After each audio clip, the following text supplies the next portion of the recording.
E a terceira parte do plano, meus amigos, é essa: destruir a Bíblia sem, na realidade, dar fim a ela.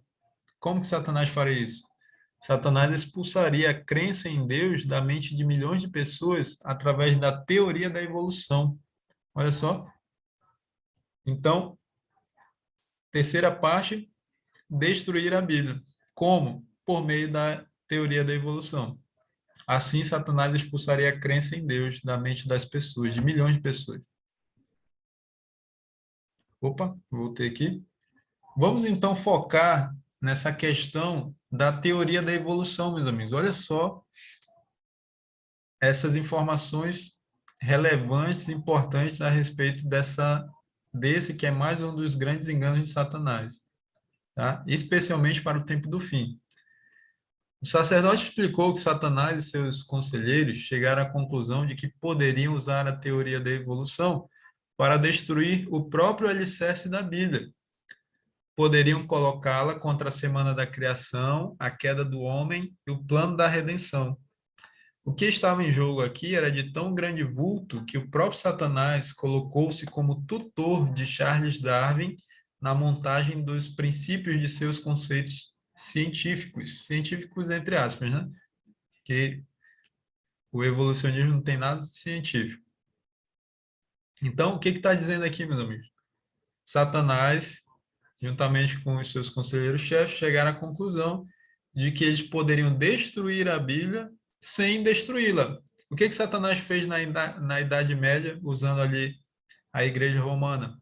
Eles destruíam a Bíblia fisicamente. Toda a Bíblia encontrada era queimada, era destruída. Isso foi feito na França também, né? Nós estudamos lá em Apocalipse 11 sobre as duas testemunhas mártires.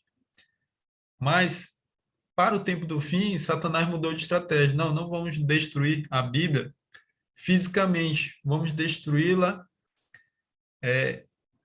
sem precisar queimá-la, né? Vamos destruir o alicerce da Bíblia. Qual é o alicerce da Bíblia, meus amigos? É o início da Bíblia, Gênesis 1, capítulo 2, capítulo 3.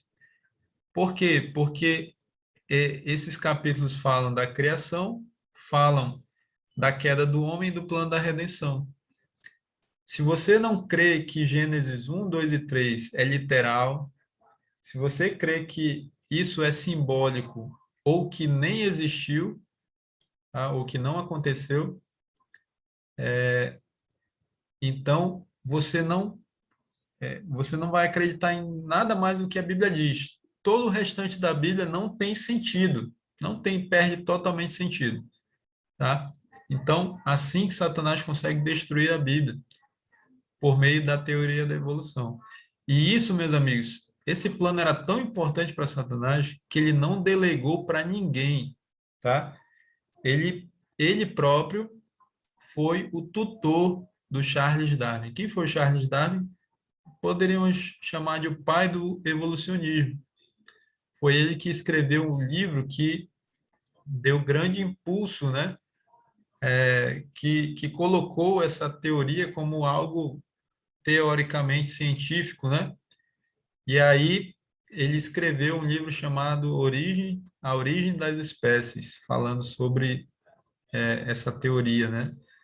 E dali para frente o evolucionismo foi se espalhando até chegar aos nossos dias hoje e ser ensinado nas escolas como se fosse a verdade, como se fosse o que realmente aconteceu, que o mundo veio evoluindo, né?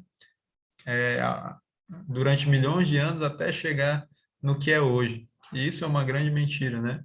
A Bíblia diz que Deus criou os céus e a terra, Deus criou o mundo em 6 dias e descansou no sétimo. Mais informações sobre a teoria da evolução, meus amigos. Para minha surpresa, para minha admiração e surpresa, o sacerdote afirmou, então, que os espíritos consideram qualquer um que ensine a teoria da evolução como sendo um ministro daquele grande sistema religioso, e que tal indivíduo receberá uma unção especial do próprio Satanás. Ele lhe dará grande poder para induzir a cegueira espiritual, convencer e converter. Na realidade, ele tem essas pessoas em tão elevada estima que ele nomeia uma comitiva especial de anjos para acompanhá-las pelo resto da vida. Esta é a maior honra que Satanás pode dar a uma pessoa perante a galáxia. Olha só, meus amigos, os demônios consideram as pessoas que ensinam a evolução como ministros, né? Podemos dizer como pastores desse grande sistema religioso. Então, o evolucionismo é uma religião. A gente tem o livro fala, né, sobre o que é religião, né? A gente tem uma ideia errada do que é religião. Pensa que religião é uma igreja, né? É um ali um movimento espiritual, né? Enfim, mas religião, o conceito correto é tudo o que liga você ao seu Deus. E esse Deus não propriamente vai ser o Deus verdadeiro, o Deus da Bíblia, né? Então, se algo te liga ao teu Deus, isso é uma religião. O evolucionismo, quem crê no evolucionismo, isso liga a pessoa ao Deus delas. Quem é o Deus delas? É Satanás. Ele é o criador da teoria da evolução. Então, por isso que o evolucionismo é uma religião. E quem ensina é um ministro, é um pastor dessa religião para Satanás. E essas pessoas são tão importantes para ele que elas recebem, diz aí, uma unção especial do próprio Satanás.